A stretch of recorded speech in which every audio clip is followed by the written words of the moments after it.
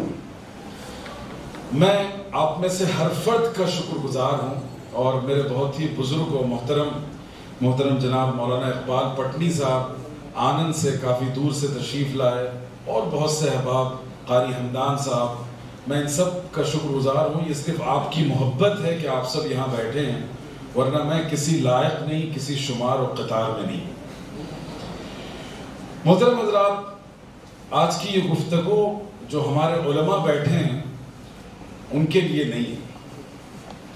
آپ جانتے ہیں کہ جماعت میں جب کوئی جماعت گشت کرنے جاتی ہے تو کچھ لوگوں کو ذکر پر بٹھا دیا جاتا ہے.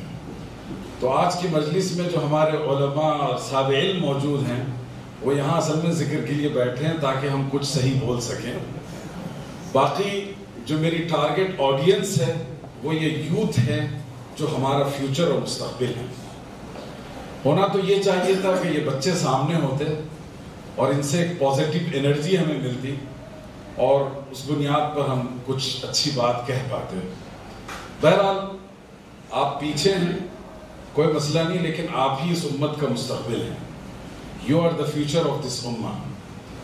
تو اس لیے اپنے آپ کو پیچھے مت محسوس کیجیے، ٹھیک ہے.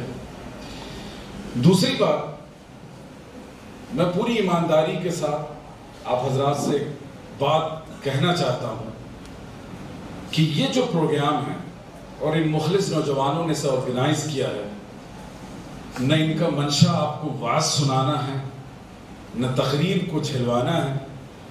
ان کا منشا یہ ہے کہ ایک ٹریننگ پروگرام اور ورکشاپ کے ذریعے سے ہم برین اسٹارمنگ کا کام کریں، تفعیل العقل کا کام کریں، توظیف العقل کا کام کریں، کہ ہم اور آپ مل کر آج کے حالات، چیلنجز کو سمجھیں اور انہیں کیسے کاؤنٹر کیا جائے گا اس تک پہنچنے کی کوشش کریں.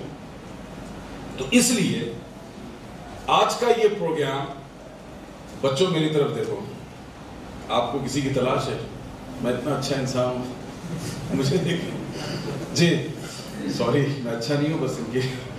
تو میں یہ عرض کر رہا تھا کہ اس طرح کے جو ورکشاپس اور پروگرامس ہوتے ہیں اس میں اصل میں 2 وے کمیونیکیشن ہونا چاہیے, 2 طرفہ ترسیل ہونی چاہیے. اگر آپ کے موبائل کا نیٹ ورک نہ لگے, بیل بجے اور آپ اٹھا لیں تو ون سائڈ صرف ہیلو ہیلو کہا جا سکتا ہے, وہ میسج دوسری طرف نہیں پہنچے گا, وہ کنورسیشن کمپلیٹ نہیں ہوگا. Am I right? جی. تو میں یہ بہت ہی کوئک رسپونڈ چاہتا ہوں آپ سب کی طرف سے, تاکہ ہم لوگ بہت ہی ہیلدی انوائرمنٹ میں ایک جو چھوٹی سی جرنی ہے اسے کمپلیٹ کر سکیں. تو کیا میں ایکسپیکٹیشن رکھوں کہ آپ سب کا مجھے سپورٹ ملے گا؟ تو کچھ لوگ خاموش ہے ابھی بھی. آپ لوگ بتائیے, you people are target. ٹھیک ہے. اور یہاں چاکلیٹس کا ہے, ٹافی بھی رکھی, اوپر رکھی, سب کو نظر آنا چاہیے. دیکھیے you have sweets, biscuit and everything for entertainment. ٹھیک ہے. تو آپ سب انجوائے کیجئے, اسٹریس مت لیجئے, ریلیکس فیل کیجئے. ایسا نہ ہو کہ ایک دم ٹینس ہو کر آپ مجھے دیکھیں اور میں آپ کو غصہ دلاتا رہوں. بالکل چل رہیے, اطمینان سے, کول رہ کر ہم لوگ بات کریں گے. ابھی جو سچویشن ہے اس ملک میں, آپ میں سے جتنے پڑھے لکھے ایجوکیٹڈ لوگ ہیں, سنسیئر لوگ ہیں, وہ سب محسوس کر رہے ہیں کہ سم تھنگ از رانگ, کچھ غلط چل رہا ہے اور اچھا نہیں ہو رہا. اسی کو ہم ڈسکس کریں گے ابھی. دیکھیے ہم سب مسلمان ہیں, اللہ پر یقین رکھتے ہیں الحمدللہ, لیکن انوائرمنٹ کا انسان پر بہت اثر ہوتا ہے. مجھے بتایا گیا کہ سارے اے سی آن تھے تو آپ لوگوں کو سردی ہونے لگی, کہا گیا بند کریے, ہے نہیں؟ تو یہ انوائرمنٹ کا امپیکٹ تھا آپ کے اوپر.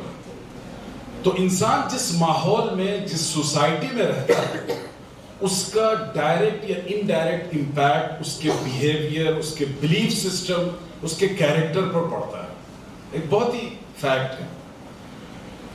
آپ کو حضرت یوسف علیہ السلام کی سٹوری معلوم ہوگی, کچھ نہ کچھ سنا ہوگا کہ قرآن میں ایک چیپٹر ہے, ایک سورہ ہے یوسف کے نام سے.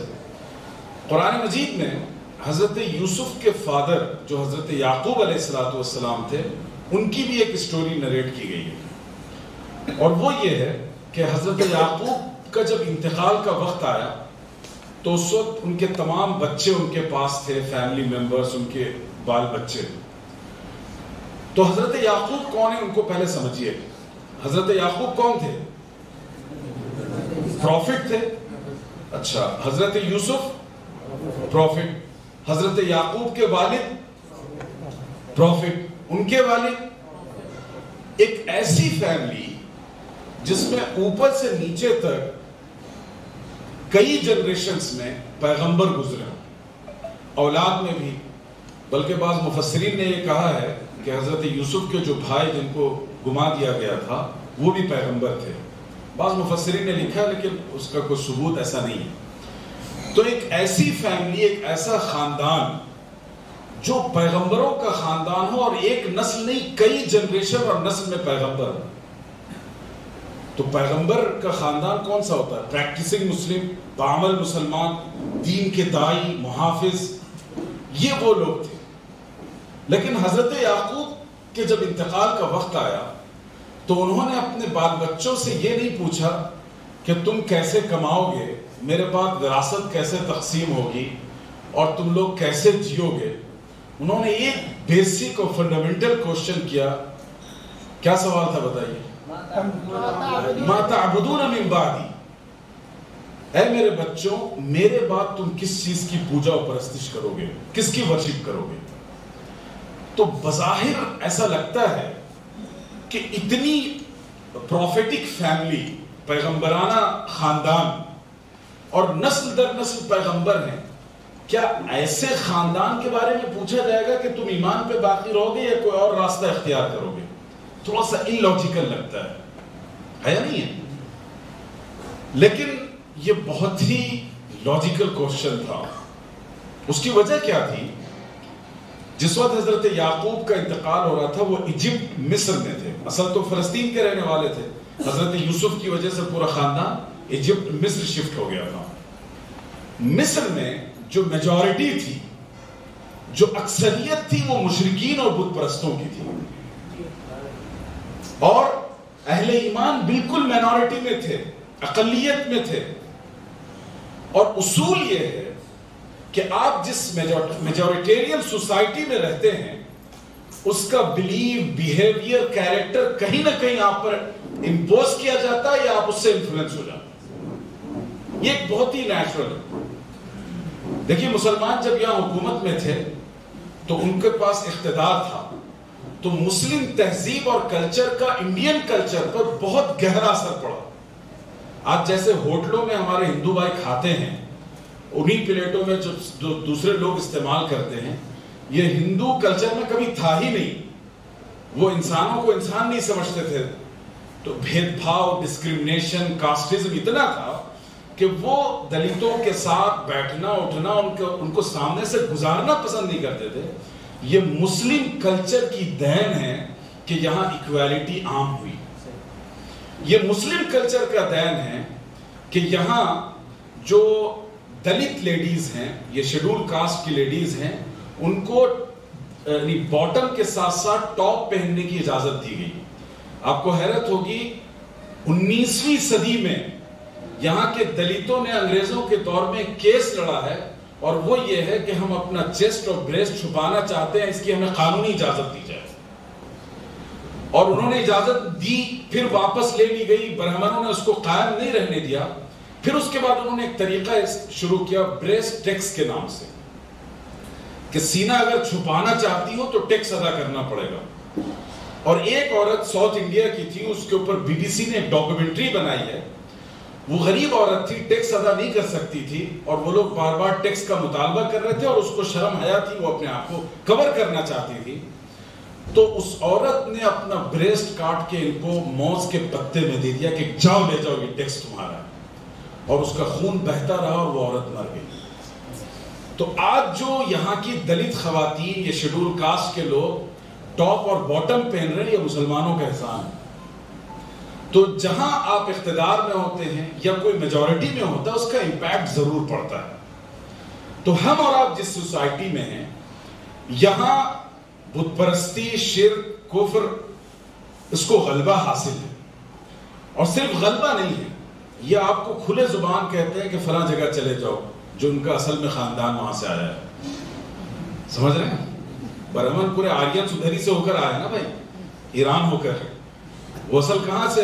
مول نواسی تو ہم لوگ ہیں. برہمن اصل میں آرین سے جو ایران سے ہو کر آئے. تو ان کا جی چاہتا ہے کہ جو یہاں کے مول نواسی ان کو ہٹاؤ اور ہم یہاں قبضہ کریں.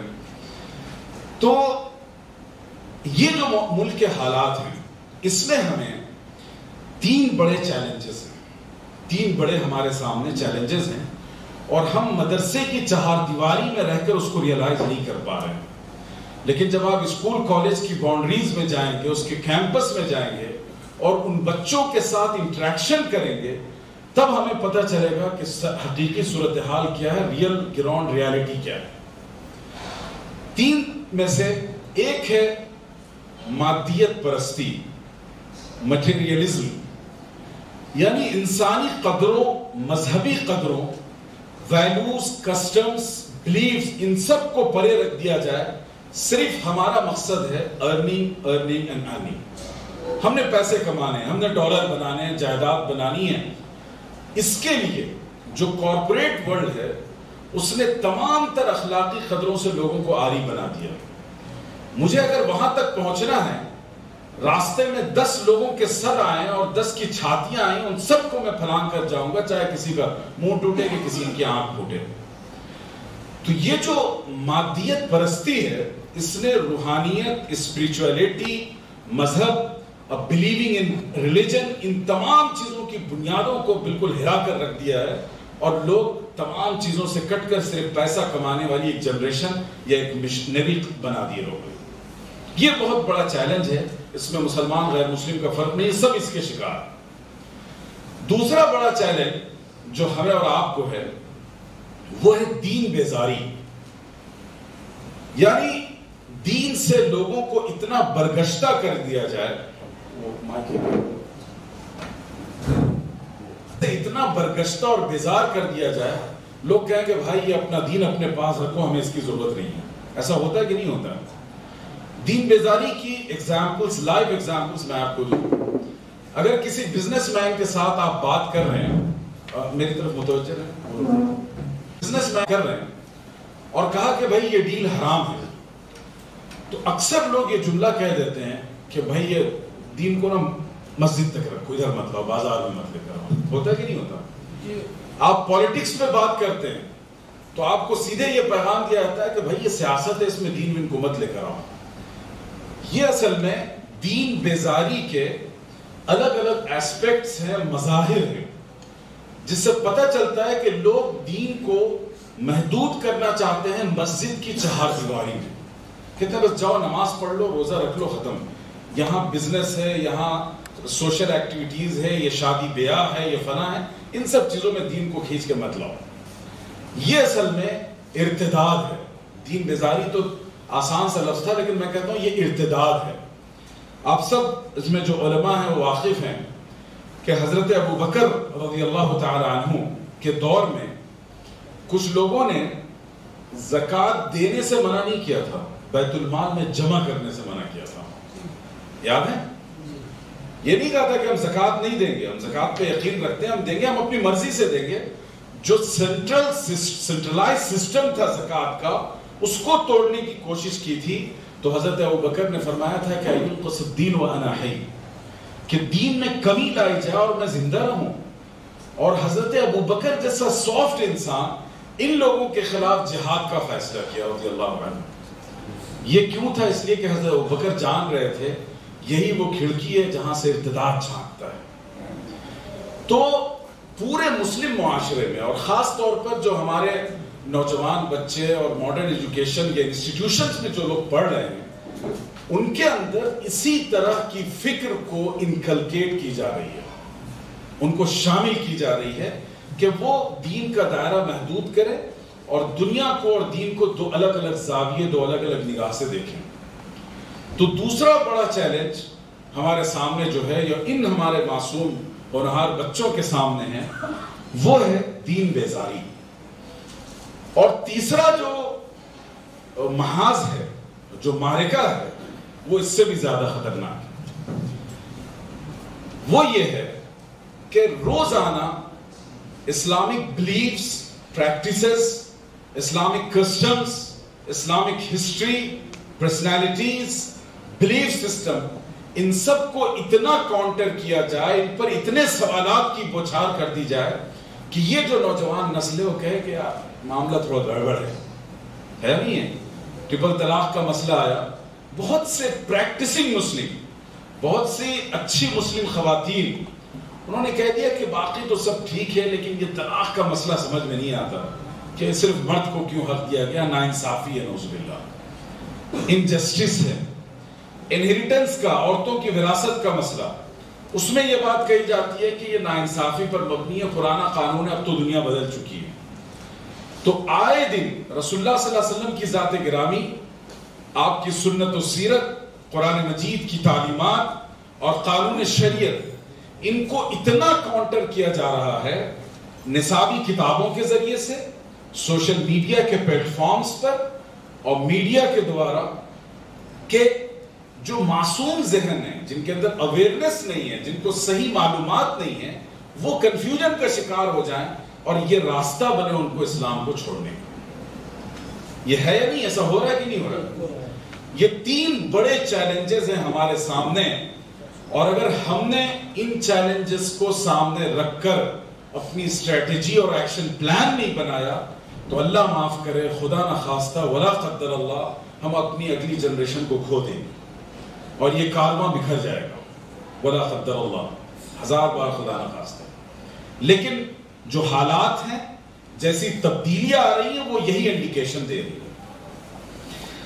اب اس کو کاؤنٹر کرنے کے لیے ہمیں کیا کرنا چاہیے؟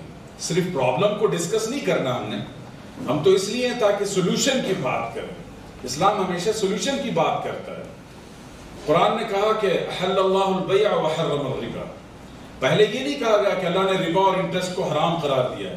پہلے اللہ نے کہا کہ بزنس اور ٹریڈ کو اللہ نے حلال کیا ہے، انٹرسٹ کو اللہ نے حرام قرار دیا ہے. یہ اسلامک اپروچ ہے. تو ہم کیا سولوشن پیش کرتے ہیں؟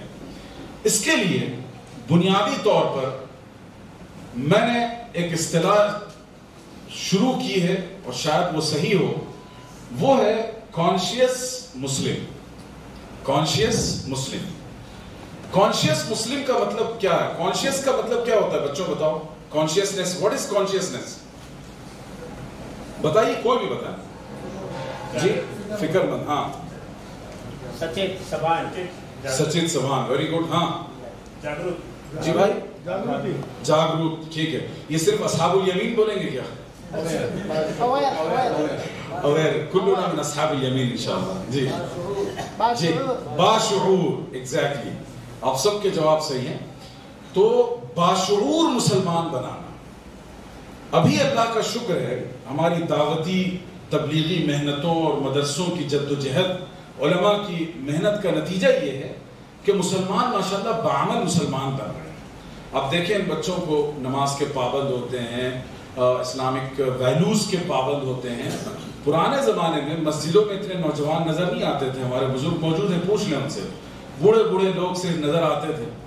لیکن اب اللہ کا شکر ہے اسکول کالج کے بچے حافظ بن رہے ہیں، عالم بننا چاہتے ہیں، پروفیشنل کورسز کے ساتھ ساتھ دینی کورسز کرنا چاہتے ہیں، ریلیجیس ایکٹیویزم میں وہ لوگ پیش رہنا چاہتے ہیں. ہمارے لڑکے اور لڑکیاں، اور اللہ جزائے خیر دے مسکان خان کو، جس نے جو ہے ایمان کی ایک ایسی مشعل روشن کی ہے جس سے لاکھوں لوگ انسپائر ہوئے. الحمدللہ لاکھوں لڑکیاں انسپائر ہوئے، نوجوان انسپائر ہوئے. تو باشعور، تو ہم پریکٹسنگ مسلم تو بنا لے رہے ہیں، لیکن باشعور مسلمان بنانے میں ہم کامیاب نہیں ہیں. اور باشعور مسلمان بنانا بہت ہی بنیادی کام ہے، اس لیے کہ ایمان اور اسلام، ایمان کا تعلق انٹرنل بلیف سے ہے، شعور سے ہے، اور اسلام کا تعلق ایکسٹرنل پریکٹسز سے، ظاہری اعمال سے ہے. نماز ہے، روزہ ہے، زکوٰۃ ہے، حج ہے. اور ایمان جو ہے کیا ہے؟ وہ اندرونی عمل ہے. تو اسی اندرونی عمل کو آج کی اصطلاح میں آپ کانشیس مسلم کی حیثیت سے مطلب انٹروڈیوس کر سکتے ہیں. کانشیس مسلم کا دائرہ تھوڑا سا وسیع اور کشادہ ہے. وہ یہ ہے کہ آج ہم، جیسے آج صبح ہم نے خواتین کا ایک ورکشاپ لیا آپ کے مدرسے، جی دار ارقم میں، اور اس میں ہم نے بتایا کہ ایکویلٹی اہم ہے خواتین کے لیے یا جسٹس اہم ہے، مساوات اہم ہے یا عدل اہم ہے. تو آج کی دنیا میں تمام لڑکیوں کو، خواتین کو یہ دھوکہ دے دیا گیا اور ان کی آنکھوں میں دھول جھونک دی گئی کہ ہم تم کو ایکویلٹی دے رہے ہیں. 1792 میں سب سے پہلی کتاب لکھی گئی تھی جس میں یہ دعویٰ کیا گیا تھا کہ مرد اور عورت کو ایکول حقوق، مواقع، سرگرمی، ہر چیز کی گنجائش ہونی چاہیے. کتنے سال ہو گئے 1792 سے لے کے آج 2022؟ بتائیے. 200 سال تو گزر چکے، اس کے علاوہ ایڈ کیجئے 230، آلموسٹ مطلب 250 سال کا عرصہ ہونے لگا ہے. آج تک وہ ایکویلٹی عورتوں کو فراہم نہیں کر سکے جو مردوں کو مقام اور جو ان کا اسٹیٹس ہے. کیا انہوں نے ہندوستان میں ایک ہی جاب پر اگر ایک مرد اور ایک عورت کام کر رہے ہیں تو اس مرد کو 1 روپے اگر ملتا ہے تو عورت کو 70 پیسے ملتے ہیں. کہاں ایکویلٹی؟ دنیا کے 164 کنٹریز کا ڈیٹا موجود ہے جس میں صرف 15 ملک ایسے ہیں جہاں ویمن امپاورمنٹ ہوا اور وہاں کسی اسٹیٹ یا گورنمنٹ کی سربراہ کوئی خاتون ہوئی. 164 میں سے صرف 15 کنٹریز. کہاں ایکویلٹی؟ اور یہ یورپ کی تاریخ پوری دنیا کے بتا رہا ہوں، بلکہ بنگلہ دیش میں 2 مرتبہ خواتین بن چکی ہیں، لیکن یورپ کے کتنے ملک ہیں جہاں خواتین نے اعلیٰ ترین عہدہ حاصل کیا ہو؟ تو یہ دنیا کے سامنے اپنی اس جنریشن کو یہ بتانا کہ ایکویلٹی اور جسٹس یہ 2 الگ الگ پیمانے ہیں. And equality is always not equal to justice. Equality is not always equal to justice, کہ مساوات ہمیشہ انصاف کے مساوی نہیں ہو سکتا. میں اس کی ایک چھوٹی سی مثال دوں گا. بچوں آپ یاد رکھیے گا، آپ ماشاءاللہ آپ سب لڑکے ہیں، اور آپ کے گھر میں بہنیں ہوں گی، جو آپ کے پیرنٹس ہیں، شریعت نے لیگلی ان کو آپ کے مینٹیننس، آپ کی اپ برنگنگ، کھانے پینے پڑھائی کی ذمہ داری دی ہے کہ نہیں آپ کے پیرنٹس کو؟ لیکن آپ کو ایک مسئلہ بتا دوں تاکہ والدین کا احسان اور اس کا ریئلائزیشن آپ کو ہو. لڑکوں کے بارے میں فقہ نے لکھا ہے، ہمارے اسلامک جورسٹ نے، کہ لڑکے کی ذمہ داری، اس کا مینٹیننس وغیرہ، اس کی ذمہ داری اسی وقت تک ہے باپ پر جب تک کہ بچہ بالغ نہیں ہوتا. جس روز بچہ بالغ ہو گیا، ماں باپ کی قانونی اور لیگل رسپانسبلٹی نہیں ہے بچے کو پڑھانا اور اس پر خرچ کرنا، اس کی ضروریات کو پورا کرنا. اور بیٹی کے بارے میں فقہ نے لکھا ہے، قانون شریعت کا یہ حصہ ہے کہ جب تک اس کی شادی نہ ہو جائے اس وقت تک باپ اس کی رسپانسبلٹی سنبھالے گا. کہاں ایکوالٹی؟ ایکوالٹی چاہیے آپ کو، ایکوالٹی چاہیے تو بالغ ہونے کے بعد جیسے لڑکوں کی ذمہ داری ختم کر دی گئی، لڑکیوں کی بھی ختم کر دی. اور یورپ نے یہی ایکوالٹی کا نظام اپنایا، بالغ ہوتے ہی لڑکوں کو، لڑکے لڑکیوں کو اپنی زندگی گزارنے دی. وہ ڈرگز کے شکار ہوئے، وہ مطلب گندی فلمیں کے عادی بنے، اور اس طریقے سے انہوں نے اپنی پوری زندگی تباہ کر، موت کے دہانے پر جا کر کھڑا ہو گیا پورا یورپی معاشرہ. تو اسلام جسٹس کی بات کرتا ہے، ہر جگہ ایکوالٹی کی بات نہیں کرتا. یہ چیزیں اگر ہماری اس جنریشن کو پتا ہوگا تو ان کو دھوکہ نہیں دیا جا سکتا، انہیں شکار نہیں کیا سکتا. لیکن یہ چیزیں ہم بتا نہیں پاتے. تو کانشیس مسلم سے ہماری مراد یہ ہے کہ باشعور مسلمان بنائے جائیں، جن کو قانون شریعت، اس کی لاجیکل ریزننگ اور زمانے اور حالات سے اس کی ہم آہنگی، انسانی فطرت سے اس کی ہم آہنگی. آج ایک نیوز بہت وائرل ہے، اگر آپ لوگوں نے پڑھی ہو، کہ اسلام میں شراب کی سزا کیا ہے؟ شراب پینے کی. کوئی اگر الکوہل کنزیوم کر رہا ہے تو اس کی کیا سزا ہے؟ کوڑے لگائے جائیں. ہمارے بچے بتائیں کوڑے لگائے جاتے ہیں. ٹھیک ہے، تو آج ہی ایک نیوز پڑھی میں نے، ابھی میں نے اس کو ویریفائی نہیں کیا ہے، کہ روس کے، رشیا کے ایک بڑے ڈاکٹر ہیں، ریسرچر ہیں، انہوں نے اس پر ریسرچ کیا اور کہا کہ کوڑے لگانا یہ سزا نہیں ہے، یہ علاج ہے اصل میں. اور اس نے یہ بتایا کہ ایک خاص قسم کا ایک مادہ ہوتا ہے جسم میں، پیٹھ کی طرف، جس پر کوڑے مارنے سے وہ جو ہے بدن میں سرایت کرتا ہے، اور وہیں سے انسان کے اندر اچھے خیالات، اچھے احساسات پیدا ہوتے ہیں. تو کوڑے لگانا صرف سزا نہیں رہی، اب تو یہ علاج ہو گیا. ٹھیک ہے، پھر اس کی تحقیق کریں گے کہ کہاں تک صحیح ہے کیا ہے، لیکن بہرحال ایسی ہزاروں مثالیں آپ کو مل سکتی ہیں. تو کانشیس مسلم بنانا ہمارا بنیادی ٹارگٹ ہو، اور اس کے ساتھ ساتھ پریکٹسنگ مسلم، باشعور اور باعمل مسلمان. کون سا مسلمان؟ باشعور، کانشیس، بولو، کانشیس اینڈ پریکٹسنگ مسلم. یہ دو ٹارگٹ ہے ہمارا، تبھی جا کر ہم اپنی نسل کو بچا سکیں گے. Am I clear? چلیے نیکسٹ پلیز.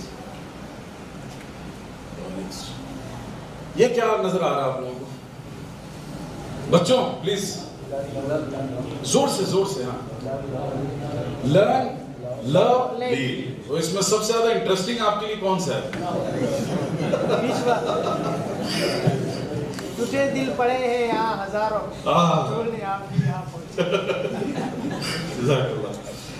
تو دیکھیے، ہم جب کسی ورکشاپ میں شامل ہوں، بچوں میں آپ سے ایک بات بتانا چاہتا ہوں. عظیم پریم جی کا نام جانتے ہیں آپ لوگ؟ What is achievement of Azeem Prem G? What is speciality of عظیم پریم جی؟ بتائیے آپ لوگ. جی، سب سے زیادہ چیریٹی کرنے والا. گڈ. Business man. ہاں، وپرو کے اونر ہیں. He is the founder of Wipro. India کی شاید سب سے پہلی کمپنی تھی جس نے انفارمیشن ٹیکنالوجی میں قدم رکھا اور اتنے بلند مقام پر وہ پہنچی. عظیم پریم جی کا یہ بزنس یا ان کا یہ پورا امپائر انہیریٹڈ نہیں تھا، ان کی فیملی سے نہیں ملا تھا، بلکہ he is the only one who established this empire. ٹھیک ہے. ان سے ایک انٹرویو کیا گیا تھا، میں نے 10-15 سال پہلے وہ انٹرویو پڑھا، اکثر میں کوٹ کرتا ہوں اسے، کہ ان سے پوچھا گیا کہ اتنی کم عمر میں، آپ کی عمر جتنی ہے بہت سے لاکھوں لوگ ہیں لیکن کسی نے 50 روپے نہیں کمائے اور آپ نے اتنے بڑے کروڑوں کا بزنس اسٹیبلش کیا، کیسے ہوا یہ پاسبل؟ تو بڑا اچھا جواب دیا تھا. انہوں نے کہا تھا کہ میرے سبجیکٹ پر دنیا کے کسی ملک میں کہیں بھی کوئی سیمینار، کوئی ورکشاپ، کوئی کانفرنس ہوتی اور اس کے لیے مجھے کچھ جو بھی فیس پے کرنی پڑتی میں پے کرتا اور اس میں پارٹیسپیٹ کرتا. تو اس طریقے سے جتنے ایکسپرٹس تھے میری فیلڈ کے ان سب کی نالج، ان کا ایکسپیرینس میں نے گیدر کیا، گین کیا اور پھر اس کو میں نے کھڑا کیا. تو آپ سب یہاں جو بیٹھے ہیں تقریر سننے کے لیے نہیں، ٹھیک ہے، آپ اس لیے بیٹھے ہیں کہ آپ اپنے اسکول میں، اپنے کالج میں، اپنے انسٹیٹیوٹ میں جا کر یہ پریزنٹیشن دیں گے. سو چینج یور انٹینشن، اپنی نیت بدلیے. You are not here as a listener, you are here as a trainer. ٹھیک ہے؟ اتنا ویک رسپونس. ٹھیک ہے جی. تو اپنا انٹینشن چینج کیے. تو ہمیں لرن کرنا ہے، اس سبجیکٹ کے ساتھ انوالو ہونا ہے emotionally, and then we are going to lead. ٹھیک ہے؟ یہ 3 انٹینشن ہے ہمارے، اس کو اپنے ذہن میں رکھیے. Next please. چلیے اب میں کیا ہے یہ پڑھ کے سنائیے آپ کو. جی یہ کام کر رہا ہے، وہ کام نہیں کر رہا. نہیں تو find yourself to form yourself. اصل چیز یہ ہے کہ مجھے سامنے اسٹیج سے باندھیے مت، میں آپ کے درمیان رہنا چاہتا ہوں. جی جی بھائی اس کو بند کر دو، اس کو بند کر دو. جی آپ کو ایویلویٹ کرنا چاہیے کہ ہم کس مقام پر ہیں اور کہاں تک پہنچنا ہے. اگر یہ ایویلویشن ہمارا ہوگا تبھی جا کر ہم جو ہے اپنے آپ کو، بھائی اسی کو بولیے کہ ہم کس مقام پر کھڑے ہیں اور کہاں تک ہمیں پہنچنا ہے، تبھی جا کر ہماری جرنی کامیاب ہوگی. ہم سب الحمدللہ مسلمان ہیں، اللہ کا شکر ہے. لیکن اگر آپ سے، ہم سے کوئی سوال کر لے کہ واٹ از اسلام، کوئی غیر مسلم اگر سوال کر لے تو کیا ہم جواب دینے کی پوزیشن میں ہیں؟ کوئی ہے آپ میں سے ہاتھ اٹھائے؟ ہم یا تو اس کو کنفیوز کر دیں گے یا اس کو بور کر دیں گے. اب ہم نے 1 گھنٹے کی تقریر کر دی، بولے بھائی مجھے تقریر نہیں سننی، مجھے انٹروڈکشن چاہیے تھا ہے. تو ہمیں ابھی جو سچویشن ہے ہماری، ہمارے پاس اسلام کے بارے میں کوئی اویئرنیس نہیں ہے، نہ خود ہم اسلام کی جو فنڈامنٹل بلیفس ہیں ان کے بارے میں واقفیت رکھتے ہیں. تو بتائیے کہ پھر ہمیں کتنا لمبا سفر طے کرنا ہے نہیں کرنا. تو بچوں حوصلہ باندھے رکھیے اور بہت جلد انشاءاللہ آپ یہ جرنی کامیاب ہوگی. لیکن بنیادی چیز کیا ہے کہ آپ اپنے آپ کو الرٹ رکھیں. آپ کا اٹینشن ہونا چاہیے، آپ کا انٹینشن ہونا چاہیے کہ ہمیں یہ سیکھنا ہے اور یہ کرنا ہے. ٹھیک ہے؟ نیکسٹ. تو ہمارا جی what is Islam? Yes Islam is belief. Good, very good. ہاں بتائیں بچوں، آپ لوگ بتائیے. Submission, very good. اور کوئی بتائے؟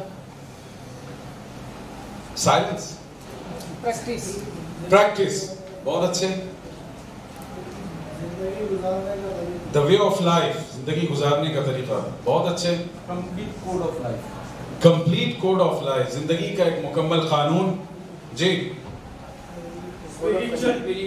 ہاں، اسپریچول بلیف، روحانی یقین و ایمان، بہت اچھا. آپ نے کیا کیا؟ Code of conducting. ٹھیک ہے. اور بتائیں کوئی؟ ہاں، واٹ از اسلام؟ جی اٹس ریلیجن. Very good. جی بیٹا سکسیس، کامیاب مذہب، بہت اچھے. جی peace of life, very good, بہت اچھے. اور کوئی بتائیں؟ یس پلیز. یو، آپ سے ہی پوچھ رہا ہوں، دا اسمارٹ بوائے. ہاں اسلام اسلام شو چھے بھائی. اچھا چلے کوئی نہیں. تو اسلام شو چھے، ویری گڈ. تو دیکھیے اسلام ہے کیا، اس بارے میں ہمارے پاس سمجھیے کہ بالکل ہم جو ہے نا وہ خط غربت سے نیچے ہیں، ہے کہ نہیں؟ 40 لائن سے بھی نیچے ہیں. اسلام کے بارے میں اتنا بھی تعارف نہیں کرا سکتے. اب دیکھیے حضرت جعفر کی تقریر آپ نے پڑھی ہے، کس کے دربار میں؟ نجاشی کے دربار میں، شاہ حبشہ ایتھوپیا جس کو کہتے ہیں آج. انہوں نے کتنا بریف اسلام کا انٹروڈکشن دیا. اچھا بچوں آپ کے پاس موبائل ہے کسی کے پاس؟ ٹھیک ہے، آپ انگلش میں سرچ کیجئے دا اسپیچ آف جعفر رضی اللہ عنہ ان ایتھوپیا اور شاہ حبشہ. ٹھیک ہے. اور دوسرا رستم کے دربار میں کس نے پیش کیا تھا تعارف؟ ربعی ابن عامر. ٹھیک ہے. اتنا خوبصورت فوکس، میرے خیال میں سب کام نہیں کر رہا جی. تو وہ اصل میں رسول اللہ صلی اللہ علیہ وسلم کی تربیت کا اثر تھا کہ انہوں نے کہا کہ اسلام اس لیے آیا ہے تاکہ تاریکی سے نکال کر روشنی کی طرف لے جائے. What a beautiful description ہے نہیں؟ انہوں نے کہا کہ اسلام اس لیے آیا ہے کہ انسانوں کی سلیوری اور غلامی سے نکال کر خدا کی غلامی اور آزادی کی طرف لے جائے. یہ اسلام تھا. آج ہم میں سے کسی کے پاس یہ کریج ہے کہ ہم آج کی دنیا کو مخاطب کر کے کہیں کہ اسلام کس لیے آیا ہے اور تم کو کہاں سے نکال کر کہاں لے جانا چاہتا ہے نا سوال؟ تو دیکھیے یہ انڈرسٹینڈنگ اسلام کی اور پھر اسلام کو لے کر یہ کانفیڈنس، یہ اعتماد اگر ہمارے اندر نہیں ہے تو وہ اسلام نہیں ہے. اگر ہم کمپرمائز سوچیں کہ یہ بھی صحیح وہ بھی صحیح، آج کی جنریشن کو یہی سکھایا گیا ہے نصاب کے ذریعے، سلیبس کے ذریعے پڑھایا گیا ہے. جیسے سوشل میں سبق کا عنوان ہوتا ہے آر ریلیجنز، ہمارے ملک کے مذاہب، اور اس کے تعارف میں جو کرسچن پبلشر ہوگا وہ عیسائیت کی خوب تعریف کر کے لائے گا اور اسلام کا کوئی ایسی بات کہے گا جو انڈرسٹینڈنگ کے قابل نہ ہو. اور وہی حال ہمارے ہندو پبلشرز کا ہے. اور اب تو ان سب سے بات چلی گئی، حکومت خود ڈیزائن کر رہی ہے. اب وہ جو دلی میں سوچ رہے ہیں بیٹھ کے چائے بیچنے والے، وہ ہمیں اب دین سکھائیں گے، سوشل سائنس پڑھائیں گے، ہے نہیں ہے؟ تو یہ ہمیں اصل میں اپنی جنریشن کے اندر وہ کانفیڈنس اور اویئرنس پیدا کرنا اسلام کو لے کر جو رسول اللہ صلی اللہ علیہ وسلم کی صفہ یونیورسٹی میں کیا گیا تھا، اور وہاں کے گریجویٹس نے جو حوصلہ پایا اپنے اندر اور جس طریقے سے طاقت و قوت کے ساتھ وہ کھڑے ہوئے.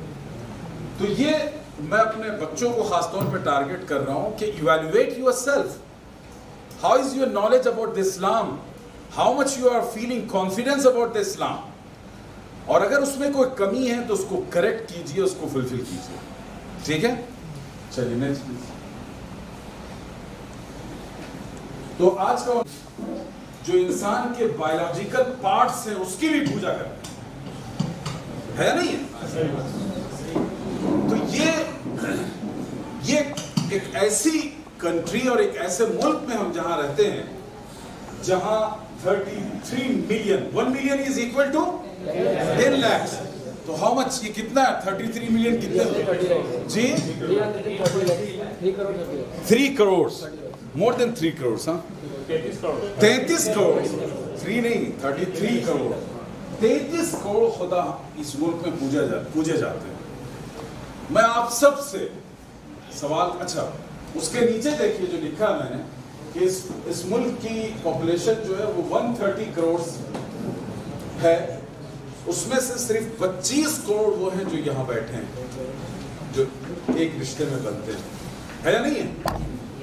کبھی ہم نے یہ سوال کیا اپنے آپ سے، اپنے ضمیر سے؟ کسی دن رات میں سوتے وقت ہم نے آنکھ بند کر کے پوچھا اپنے آپ سے کہ ان 130 کروڑ یعنی 110 کروڑ مان کے چلیے، یا 105 کروڑ جو دوسرے لوگ ہیں، کیا ہم بھی انہی میں سے نہیں ہو سکتے تھے؟ ہم بھی انہی میں سے ہو سکتے تھے نا؟ خدا نہ خواستہ، ہزار بار ہم بھی اسی طرح ہزاروں کروڑوں خداؤں کی پوجا پرستش کر سکتے تھے. پوری پاسبلٹی موجود تھی. لیکن یہ کیا بات ہوئی کہ اللہ نے اس 130 کروڑ آبادی کے ملک میں سے ایک مٹھی بھر لوگوں کو منتخب کیا اپنے دین کی امانت کے. اور خدا کی قسم کھا کے کہتا ہوں، اس میں نہ آپ کا کمال ہے نہ ہمارا کمال ہے، یہ آقا علیہ الصلوۃ والسلام کا صدقہ ہے، ان کی آنکھوں سے بہے ہوئے آنسوؤں کا صدقہ ہے کہ ایمان کی یہ میراث و تراث ہم تک اور آپ تک پہنچے. لیکن بات یہیں پر نہیں رکتی ہے. اگر ہم کو اور آپ کو یہ امانت دی گئی ہے تو ہماری رسپانسبلٹی کیا ہے؟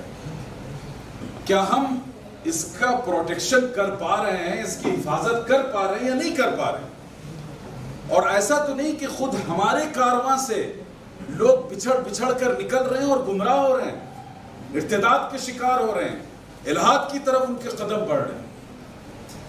اور یہ میں کسی دوسرے گھر اور کسی دوسرے شہر کی بات نہیں کر رہا.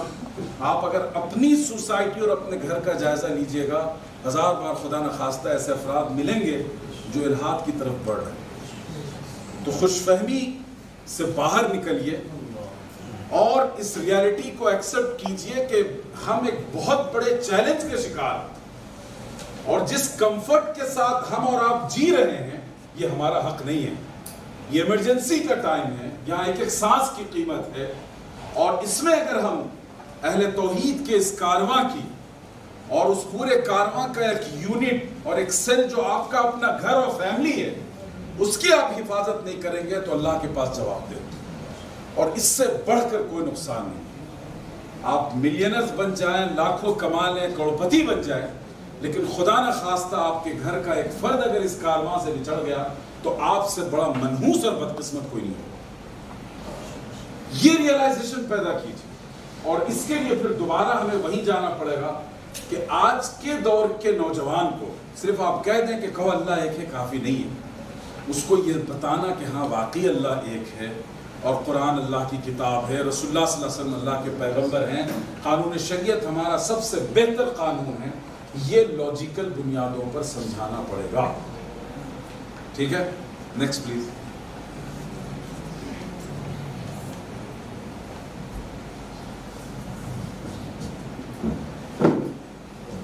چلیے اب میں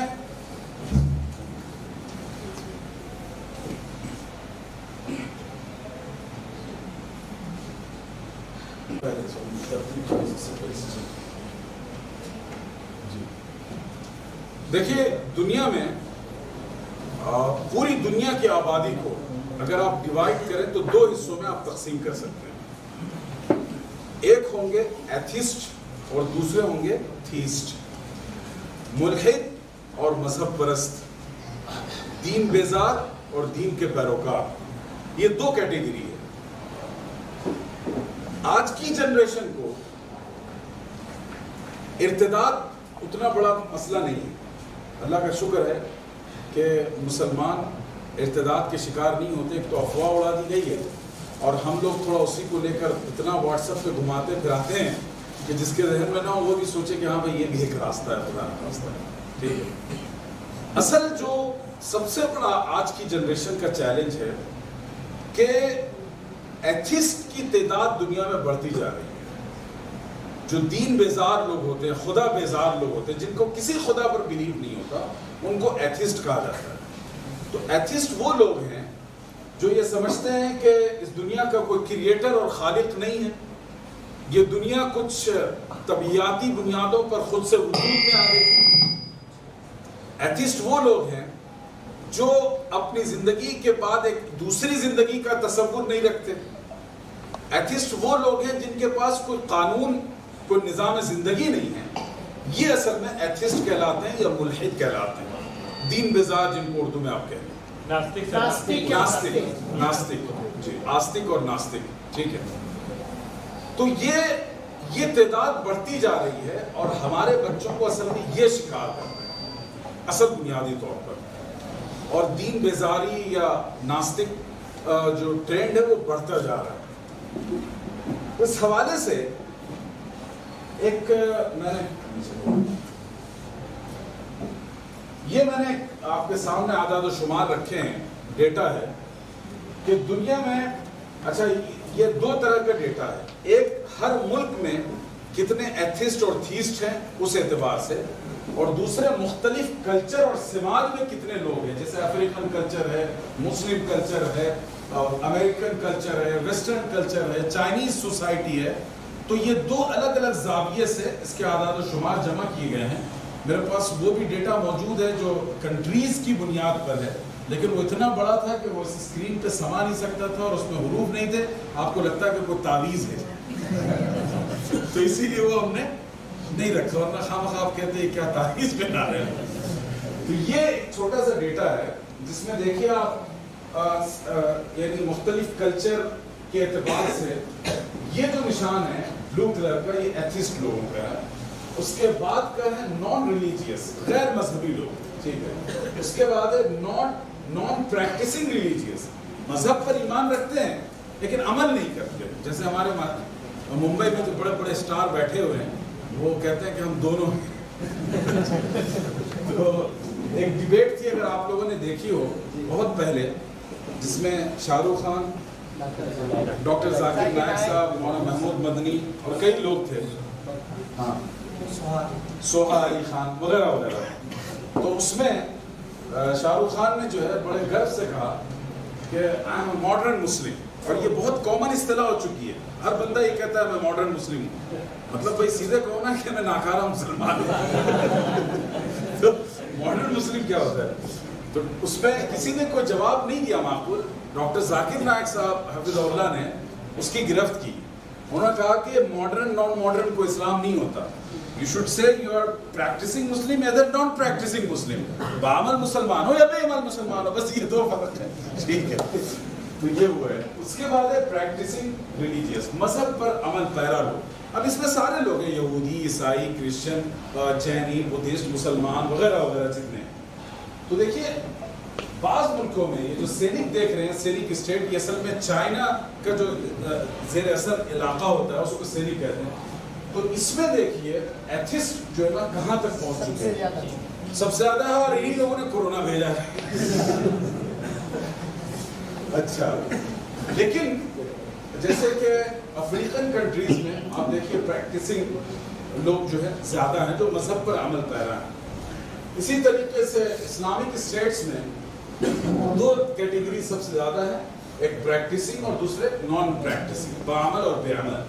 البتہ اس میں بھی دیکھیے آپ ایک چھوٹا سا حصہ موجود ہے جو الحاد کی طرف جا رہا ہے، اور یہ تناسب بڑھ رہا ہے۔ ابھی دیکھیں سعودی عرب میں جیسی تبدیلیاں آ رہی ہیں، آپ نے کبھی تصور کیا تھا کہ سعودی عرب میں یہ سب ہوگا؟ وہ ایکسٹریم ان کا جو میتھڈ ہے کہ کیا نام ہے، جو ان کے ٹریڈیشنل چیزوں کو بھی انہوں نے دین بنا رکھا۔ بھائی اسلام نے کبھی گاڑی چلانے سے یا ڈرائیو کرنے سے عورت کو منع نہیں کیا، لیکن وہ اپنے کلچر کے انفلوئنس میں آ کر انہوں نے عورتوں پر گاڑی ڈرائیونگ بھی حرام کر رکھی تھی۔ اب جو ہے حلال کی لسٹ جو کھلی ہے ان کے پاس، ختم ہونے کا نام نہیں لے رہی ہے، اللہ جانے کہاں تک پہنچائیں گے، اللہ حفاظت فرمائے۔ تو یہ مسلم ملکوں میں، اور چونکہ افریقن ملکوں میں خود مسلم ملک بڑی تعداد میں ہے، ٹھیک ہے، تو ان سب جگہ ان کا تناسب بڑھتا جا رہا ہے، ٹھیک ہے۔ ویسٹ میں آپ دیکھ لیں بڑی تعداد میں، تو یہ میں ڈیٹا اس لیے آپ کو دکھا رہا ہوں تاکہ یہ اندازہ ہو سکے کہ کتنا بڑا طوفان آنے والا ہے اور ہمیں کون سے چیلنجز کا سامنا کرنا ہے۔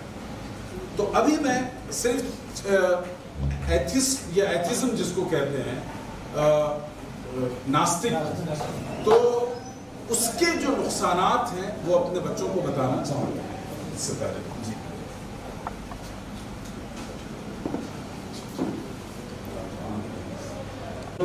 کنفلکٹ ہوتا ہے، مطلب ٹکرا رہتے ہیں، سیم نہیں ہوتا۔ بہت اچھے، ہاں نیکسٹ، ہاں واٹ از سیلفشنس؟ بتاؤ نا لوگوں کو، مثال دے کے بتاؤ، الیبوریٹ کرو، how much you are selfish? ذاتی مفاد، جی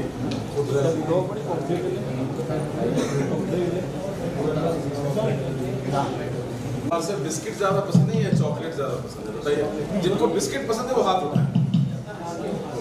ماشاء اللہ۔ چاکلیٹ جن کو پسند ہے؟ آپ کو ایک دلچسپ بات بتاؤں، آج صبح اتفاق سے یہ بسکٹ اور چاکلیٹ خواتین کے میں، تو خواتین کی میجورٹی نے چاکلیٹ پسند کیا۔ چلیے ماشاء اللہ، خیر، تو میں عرض کر رہا تھا کہ ایتھزم ہے بہت دنیا میں بڑھتا جا رہا ہے، اس کے بارے میں بڑی اسٹڈیز ہیں، ریسرچ ہے، اگر گوگل ریسرچ پر جائیے، سرچ نہیں کہہ رہا ہوں میں، سرچ پہ تو کچھ بھی ملتا ہے، گوگل ریسرچ کے نام سے جو سرچ ہوتی ہے اس میں تھیسز ہوتی ہیں، اس میں ریسرچ ورک ہوتا ہے، ریسرچ پیپرز ہوتے ہیں، وہاں جا کے دیکھیے آپ کو 50 مقالے مل جائیں گے جو اس کے بارے میں، ایتھزم کے بارے میں کہ یہ اس کے کیا امپیکٹس انسانوں پر، انسانی سماج پہ پڑ رہے ہیں، اس کو انہوں نے اس پر لکھا ہے، ریسرچ کر کے، ایکسپیریمنٹ کر کے۔ بعض لوگوں نے ایڈوانٹیج بھی لکھا ہے، بعض نے ڈس ایڈوانٹیج بھی لکھا ہے۔ بہرحال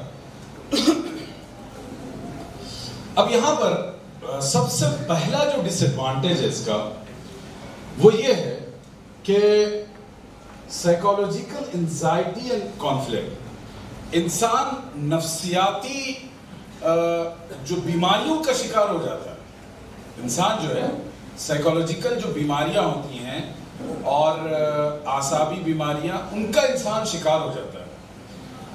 اس کی وجہ یہ ہے کہ دیکھیے انسان کچھ بھی ہو انسان ہی ہے نا، ٹھیک ہے، کبھی اس کا کوئی اپنا مر جاوے، کسی اپنے کو کھو دے تو اس کو غم ہوگا، تکلیف ہوگی، وہ کسی کا درد تلاش کرے گا، کسی کے سامنے جھکنا چاہے گا، کسی کے سامنے گلے لگا کر شکایت کرنا چاہے گا۔ تو جو بندہ یہ سمجھتا ہے کہ یہ دنیا آپ بن گئی اور ایک حیاتیاتی نظام کے تحت ساری چیزیں پیدا ہو رہی ہیں، دنیا سے جا رہی ہیں، وہ اس کی کوئی توجیہ نہیں کر پائے گا، اس کی کوئی لاجیکل ریزننگ نہیں کر پائے گا کہ آخر یہ کہاں سے آیا تھا، یہ بندہ کہاں چلا گیا، کون میرے درد کا مداوع کرے گا۔ تو یہ جو ایک ناامیدی ہے، مستقبل ان کا بالکل بلیک اور ڈارک ہے اور آگے کے بارے میں کوئی ان کے پاس معلومات نہیں ہے، اس جہل کی بنیاد پر، اس ڈارکنس کی بنیاد پر وہ جو ہے بہت زیادہ انزائٹی اور کانفلکٹ، ان سب چیزوں کے شکار ہوئے جا رہے ہیں۔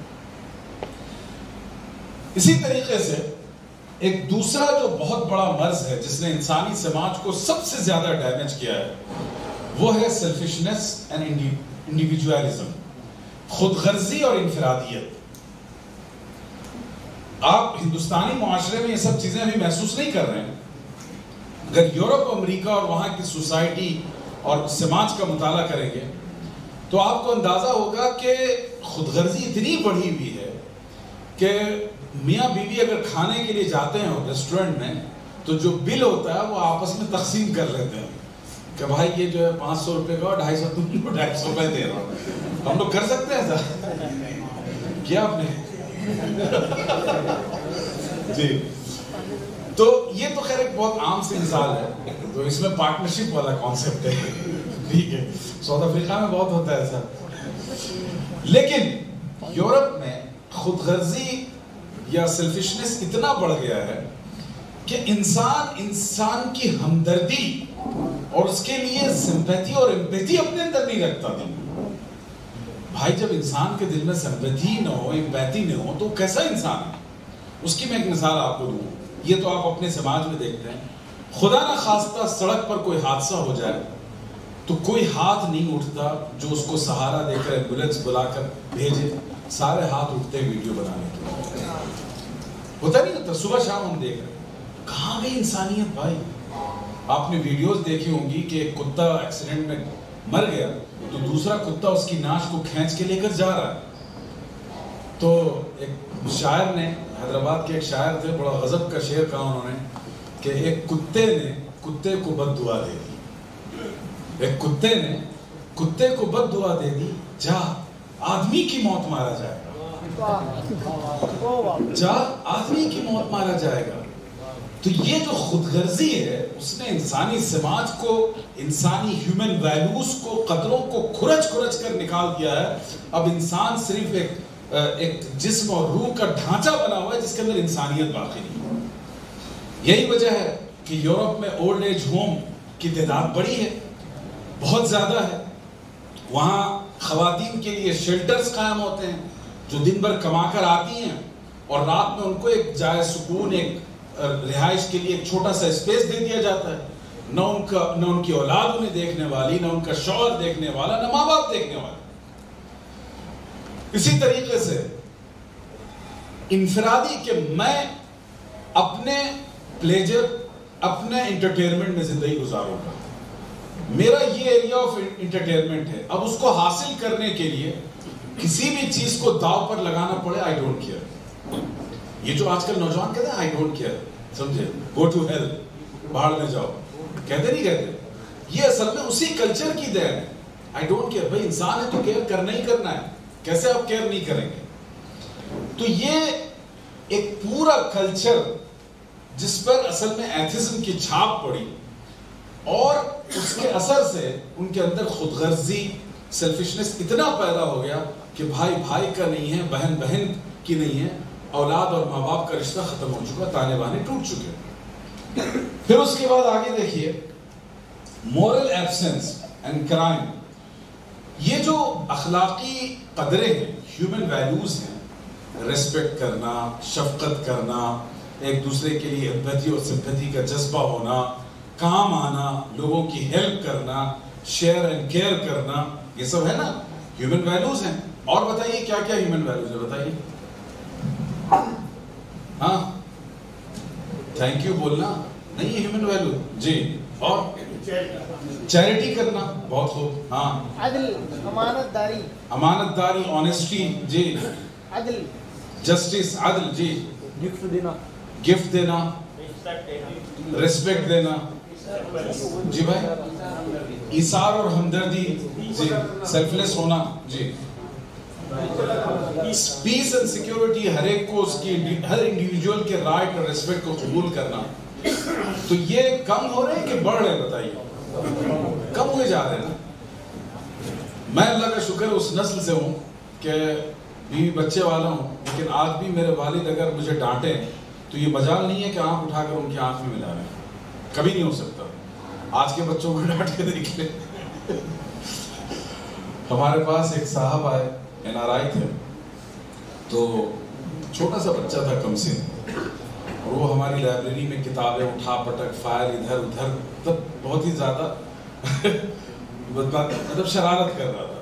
تو ان کے والد نے, اور اصل میں NRI لوگ تھوڑا بچوں کو بہت لاڈ نخرے میں رکھتے ہیں عام طور پر, تربیت مطلب کر نہیں پاتے, چونکہ ایسا نظام بن گیا ہے کہ آپ سختی نہیں کر سکتے. تو اس نے جو ہے, انہوں نے کہا کہ بیٹے اچھے بچے ایسا نہیں کرتے. بچے نے سن لیا, اگنور کر دیا. پھر تھوڑی دیر کے بعد بچہ شرارت کرتا, پھر باپ نے کہا, پھر تیسری مرتبہ اسی کہا, بچے نے ایک تماشا کھینچ کے والد صاحب کو رسید کیا. تو یہ اس بچے کی غلطی نہیں ہے, یہ ہماری غلطی ہے کہ ہم کیسی اپ برنگنگ کر رہے ہیں, کیسی تربیت کر رہے ہیں. اور ایک اور واقعہ پڑوسی ملک کا, کہ باپ نے امریکہ وغیرہ میں اپنے بچے پہ کچھ سختی کی, ڈانٹا یا کسی چیز سے منع کیا. اس بچے نے فون لگا دیا پولیس کو, اور پولیس آ کر اٹھا کے لے گئی والد محترم کو, اور لے جا کر ان کو خوب دھولا ولائی, دھلائی ولائی کی, جو بھی کرنا تھا جیل ویل میں رکھا. بہرحال بڑی مشکل سے جان چھوٹی, واپس آئے. تو انہوں نے اپنے بچوں سے کہا کہ چلو بیٹا فیملی ٹرپ پہ واپس چلتے ہیں پاکستان. تو بچوں نے کہا ٹھیک ہے چلیے. تو جب واپس آئے تو جیسے ایئرپورٹ پاکستان پہ ارائیول ہوا, باپ نے اپنے بچے کو پکڑا, اس کا بیٹا بہت بول گیا. یہ سب, یہ جو ڈس بیلنس ہے, یہ عدم توازن ہے, یہ کیوں پیدا ہوتا ہے؟ یہ اسی لیے پیدا ہو رہا ہے کہ ہم جس سماج میں پل رہے ہیں وہاں موریلٹی, اخلاقی قدریں, ویلیوز, ہیومن ویلیوز, ان سب کو بالکل بند کر کے کوٹری میں رکھ دیا گیا ہے, اس کو ڈسٹ بین میں ڈال دیا گیا. اور یہ سب اصل میں امپیکٹ ہے اس کلچر کا جو ایتھزم کا کلچر تھا. اسی طریقے سے نیکسٹ پلیز. اچھا, فیملی سسٹم کی تباہی اور بربادی. دیکھیں یہ جو ہیومن سوسائٹی ہے نا, ہمارے بدن میں سیلز ہوتے ہیں کہ نہیں ہوتے؟ سیلز کے ذریعے سے پورے جسم کا وجود ہوتا ہے. تو ہیومن سوسائٹی کا سب سے امپورٹنٹ سیل کیا ہے؟ وہ ہماری فیملی ہے. جب ہم پورے انسانی سماج کی بات کرتے ہیں تو ہم امریکہ سے نہیں شروع کریں گے, میں اپنے گھر سے شروع کروں گا. یہ وہ امپورٹنٹ سیل ہے جس سے میری اسٹیبلٹی وابستہ ہے. اور اگر ہم نے اس سیل کو ڈسٹروائے کر دیا تو پھر اس کا ریپل امپیکٹ, اس کا تموجی اثر سماج پر پڑے گا, اور وہ سماج سے بڑھ کر پوری انسانی دنیا تک پہنچے گا. تو یورپ کا جو نظام ہے, وہاں بے دینی اور دین بیزاری اتنی ہوئی کہ اس نے خاندانی نظام کو پورا برباد کر دیا. آپ کو حیرت ہوگی کہ وہاں شادی کرنے کا پرسنٹیج لیس دین 50% ہے. جو لوگ شادی کرتے ہیں وہ لیس دین 50% ہے, اور جو شادی کر کے ڈیورس دیتے ہیں وہ مور دین 50% ہے. کیسا سماج ہے, اور اس کا امپیکٹ کس پہ پڑا؟ انہوں نے تو اپنی زندگی انجوائے جو کرنا تھا کر لی, ان کی جنریشن اس کو بھگت رہی ہے. آپ کو حیرت ہوگی کہ وہاں یورپ اور امریکہ میں اسکول فارم میں جو کھانا ہوتا ہے فادرز نیم کا, اس کھانے کو پر کرنے کے لیے وہاں کے بچوں کے پاس باپ کا نام نہیں ہے. This is shame. انسانوں کی اولاد ہے کہ جانوروں کی اولاد ہے, ان کے پاس باپ کا نام نہیں ہے. اسی طریقے سے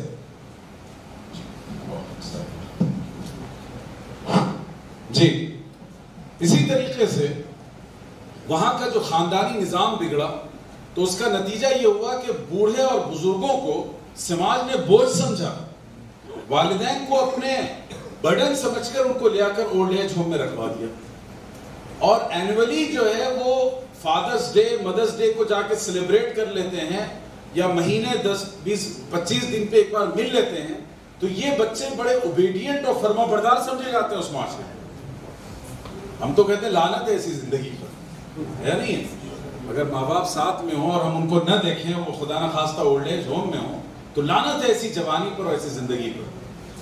تو یہ اولڈ ایج ہوم کا کانسیپٹ. اس کے علاوہ جو نیو جنریشن تھی ان کی, وہ سب الکوہل کنزیومرز میں کنورٹ ہو گئی. دو چیزوں کی ان کو ایسی لت پڑی کہ نہ ان کی جوانی رہی نہ ان کی طاقت و توانائی باقی رہی. ایک طرف الکوہل اور دوسرے بدکاری اور برائی. اور اس نے کیسی کیسی بیماریاں جنم لی, ایڈز کو جنم دیا, اور فلاں اور فلاں اور فلاں. ان تمام برائیوں کی جڑ جو ہے, اس کا جو روٹ ہے, وہ خاندانی نظام کا بکھر جا رہا ہے. آج بھی ہندوستان کے معاشرے میں بہت یعنی پورے بہت سنسیئرٹی کے ساتھ یہ بات کہنا چاہتا ہوں کہ اپنے خاندانی نظام کو بچائیے. اس لیے کہ مغرب نے گلوبلائزیشن کے نام پر اپنا کلچر, اپنے کسٹمز, اپنی تہذیب کو پروجیکٹ کیا ہے اور ہمارے اور آپ کے گھر تک پہنچایا ہے. تو اگر اس سے بچنا ہے تو آپ کو سماج اور محلہ اور معاشرے کی اصلاح نہیں کرنی. آپ نے اپنے گھر کی سٹیبلٹی اور اپنے فیملی نظام کی سٹیبلٹی پر فوکس کرنا ہے, تبھی جا کر آپ اس کو اسے کاؤنٹر کر سکتے ہیں, اس سے اپنے آپ کا پروٹیکشن کر سکتے ہیں. اس میں بنیادی ایک بہت اچھی بات میں آپ کو کہہ دیتا ہوں پیرنٹنگ کے ریفرنس میں, کہ جو ہم پیرنٹس ہیں نا, جو لوگ ماں باپ ہیں, دیکھیے پرانا پیرنٹنگ اسٹائل جو تھا نا, تو وہ گبر سنگھ اسٹائل تھا کہ باپ نے ایک بار آواز نکالی اور جناب تم سامنے کہیں نظر نہیں آنا, ہے یا نہیں؟ آج کا اسٹائل چینج ہو چکا ہے چونکہ جنریشن چینج ہو چکی ہے. آج ہم اگر بالکل ایک ڈکٹیٹر بن کے اپنی فیملی میں رہیں تو آپ کے بچے آپ سے ٹوٹ جائیں گے, آپ کا رشتہ ختم ہو جائے گا. یہاں ہم یہ کہتے ہیں ہمیشہ کہ باپ جو ہے اپنے بیٹے کا سب سے دی بیسٹ فرینڈ بنے, اور ماں اپنی بیٹی کی دی بیسٹ فرینڈ بنے. اور دن بھر کی ایکٹیویٹیز, کہاں کیا چل رہا ہے, سوشل میڈیا پہ کیا لکھا, کس سے بات ہوئی, کیا پوری چیزیں ان کو نریٹ کرنے دیجیے. موبائل اور گیجٹ سے نکلیے, اپنے بچوں پہ فوکس کیجیے. یہ جو ریلیشن شپ ہوگی وہ اس فیملی نظام کو بچائے گا. اور اگر وہی گیپ ہم نے رکھا کہ باپ کی نگاہوں کے سامنے نہیں آنا, آواز نکالے تو ادھر بھاگ جانا, تو یاد رکھیے گا یہ بھاگ جائیں گے. سمجھ رہے ہیں؟ تو فیملی سسٹم کو بچانا, اور اسی کو برباد کیا ایتھزم نے, اور اس کا نتیجہ یہ کہ پورا معاشرہ وہاں بے دین اور دین بیزار ہوا, اور پورا انسانی نظام درہم برہم. اسی کے ساتھ ہے کمیونٹیز کا سبوتاژ ہو جانا. جو انسانوں کے آپس میں ریلیشن تھے, تو جب فیملی یونٹ آپ کا اسٹیبل نہیں ہے تو کمیونٹیز سے ریلیشن آپ کے کہاں بنیں گے؟ آپ کا کس سے کیا تعلق, رابطہ اور ناطہ رہے گا؟ نتھنگ. تو اس نے پھر انسانوں, اب دیکھیے کہ آج ہندوستان میں اسلاموفوبیا کی بات چل رہی ہے. مطلب کتنی شرم کی بات ہے کہ 40-50 نوجوان مل کے ایک سیدھی سادھی لڑکی کے خلاف غنڈہ گردی کریں گے.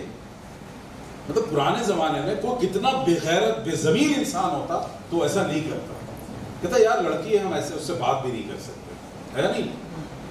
لیکن اتنی بے حیائی پر اترا ہوا. اور بھی بہت سی ویڈیوز آپ نے دیکھی ابھی حجاب کو لے کر کس طرح ٹیز کیا جا رہا ہے.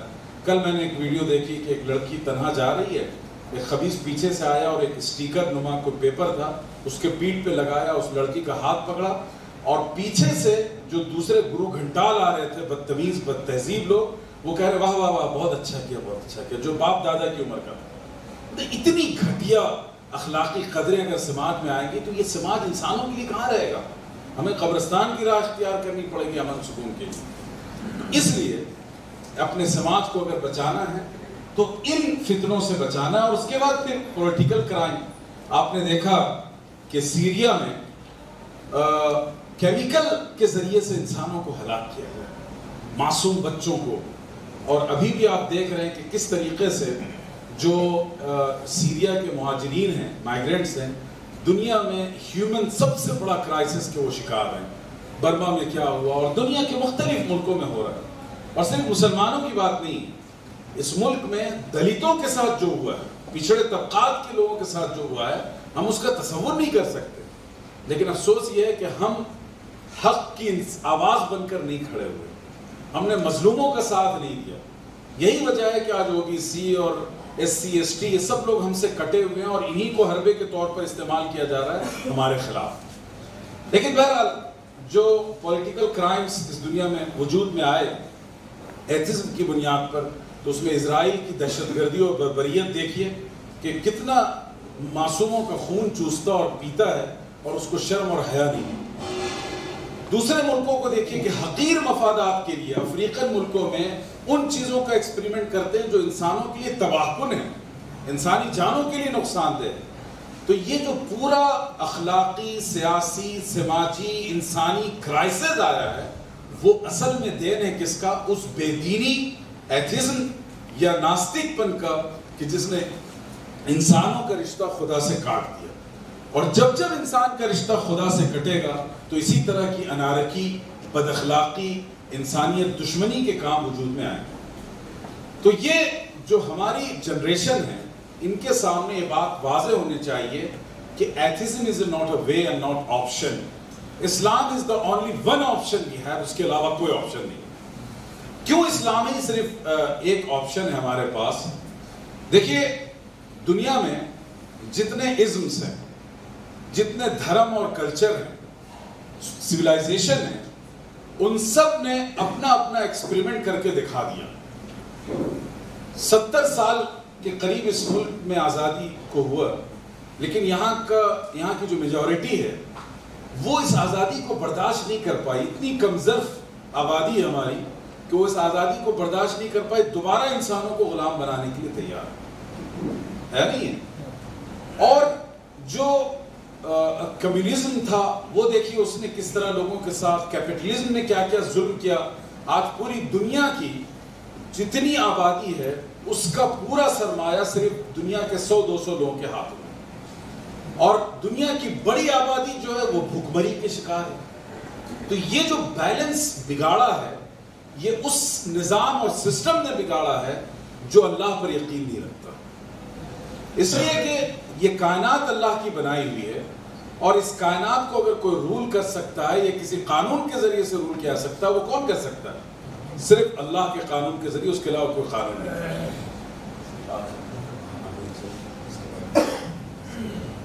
آپ کو سامنے کیا نظر آ رہا ہے؟ آپ کو بچوں میں آپ سے سوال کر رہا ہوں, یہ کیا چیز ہے بتائیے؟ گیلیکسیز ہیں. ہر گیلیکسی میں کتنے سٹارز ہیں؟ خربوں. ٹھیک ہے, کچھ نہیں. ایک گیلیکسی کے صرف سٹارز کو اگر نام دیا جائے, کوئی نیم دے دیا جائے, اور اس کو آپ کاؤنٹ کرنے کے لیے بیٹھیں, اس کو کاؤنٹ کرنے کے لیے بیٹھیں تو کتنی عمر چاہیے؟ پاسبل ہے؟ آئی ریپیٹ دس کوشچن, میں پھر سے سوال کر رہا ہوں کہ اس دنیا میں 300 کھرب اور اس سے زیادہ گیلیکسیز ہیں. ٹھیک ہے, اور ان گیلیکسیز کے اندر سٹارز ہیں وہ خود لاکھوں کھربوں میں ہیں, ہے یا نہیں ہے؟ اور ان سٹارز میں کتنا فاصلہ ہے؟ جیسے کسی سمندر میں بہت دور دور کشتیاں چل رہی ہوں تو اتنا گیپ ایک اسٹار سے دوسرے اسٹار کے بیچ ہے. تو اگر میں آپ کو یہ ٹاسک دوں کہ ان اسٹارز کو کاؤنٹ کر کے بتاؤ یا ان کا نام بتا دو صرف پڑھ کر, از اٹ پاسبل؟ پاسبل نہیں ہے نا. تو یہ بتاؤ کہ ان خربوں, مطلب ایک ریسرچ کے مطابق صرف ان اسٹارز کو گننے کے لیے, ایک گیلیکسی میں جو اسٹارز ہیں ان کو, ان کا نام لینے یا ان کو کاؤنٹ کرنے کے لیے 300 کھرب ایئرز چاہیے ہمیں سال. کتنے؟ 300 کھرب سال چاہیے. لکھ سکتے ہیں آپ؟ نہیں لکھ سکتے. اب یہ بتائیے کہ وہ انسان جس کی اوقات میں یہ نہیں ہے کہ صرف اس دنیا کی جو کریشن سے ان کا نام گن سکے, ان گیلیکسیز کا نام گن سکے, ان کے نمبرز لکھ سکے, وہ انسان اس کائنات کا کیا ہو سکتا ہے؟ وہ اس کائنات کے بارے میں کیا جانتا ہے؟ کچھ بھی نہیں جانتا, وہ جاہل ہے نہیں ہے. تو ایسے انسان کے لیے جو نیکسٹ پلیز, نہیں اس سے پہلے والا سوری پریویس, کہ وہ انسان جو اپنے ارد گرد کی دنیا اور یونیورس کے بارے میں زیرو نالج بھی نہیں رکھتا ہے, اس سے اگر پوچھا جائے کہ تم کون ہو, کس لیے آئے ہو, تمہیں کہاں جانا ہے, تمہاری زندگی کا ٹارگٹ اور مقصد اور آبجیکٹو کیا ہے, تو کیا وہ اس کا جواب دے سکے گا ڈائریکٹ اپنے علم, نالج, ایکسپیریمنٹ کی بنیاد پر؟ بتائیے, is it possible to respond these questions? No. تو اس کا مطلب یہ ہے کہ ہمارا علم اور نالج بہت محدود, بہت لیمیٹڈ ہے. ٹھیک ہے, تو ہمیں انسان یہ مجبور ہے اس بات کے لیے کہ کسی دوسرے ریسورس کی طرف دیکھے جو اس کو گائیڈ اور لیڈ کرے. Is that making sense? اور وہ روٹ کیا ہے؟ وہ ہے وحی. وہ روٹ کیا ہے؟ وحی ہے. انسان اپنی تمام تر نالج اور انفارمیشن, اور ہم جس دور میں رہ رہے ہیں یہ تو نالج کا دور ہے نا, انفارمیشن کا پیریڈ ہے, ایرا ہے, اس کے باوجود ہمارے اندر یہ ایبیلٹی نہیں ہے کہ ہم دنیا کے ایک گیلیکسی کے بارے میں انفارمیشن گیدر کر کے دے سکیں. تو پھر ہمیں یہ نالج اور انفارمیشن کہاں سے لینا پڑے گا؟ کوئی دوسرا ریسورس تلاش کرنا پڑے گا, اور وہ ریسورس کیا ہے؟ وحی ہے. The message from Allah, the divine, the revelation of divine, اللہ کی طرف سے آنے والی وحی, یہی ایک واحد ریسورس ہے جس کے ذریعے سے ہم ان کوشچنز کا جواب دے سکتے ہیں کہ انسان تم کون ہو, کہاں سے آئے ہو, تمہیں کہاں جانا ہے, تمہاری زندگی کا کیا مقصد ہے.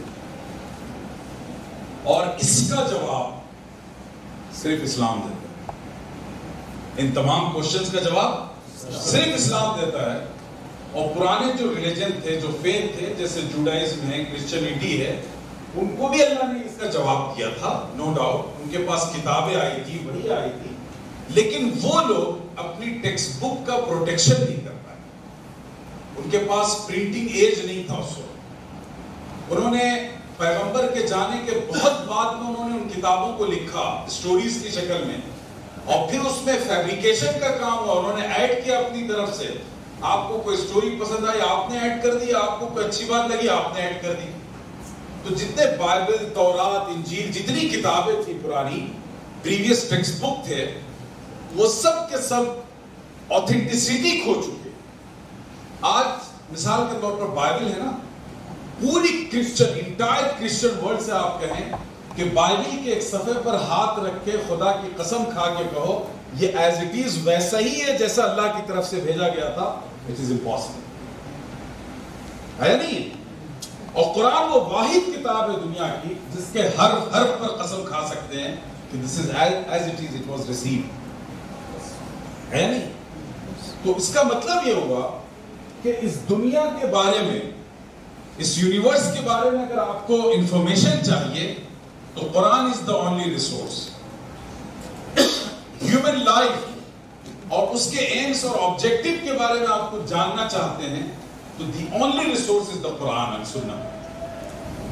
تو ہمیں آپ اور ہم جس دھرم، جس مذہب، جس مذہب کے ماننے والے اور پیروکار ہیں، وہ دنیا کا سب سے آتھینٹک اپرووڈ بائی اللہ سبحانہ و تعالی ریلیجن.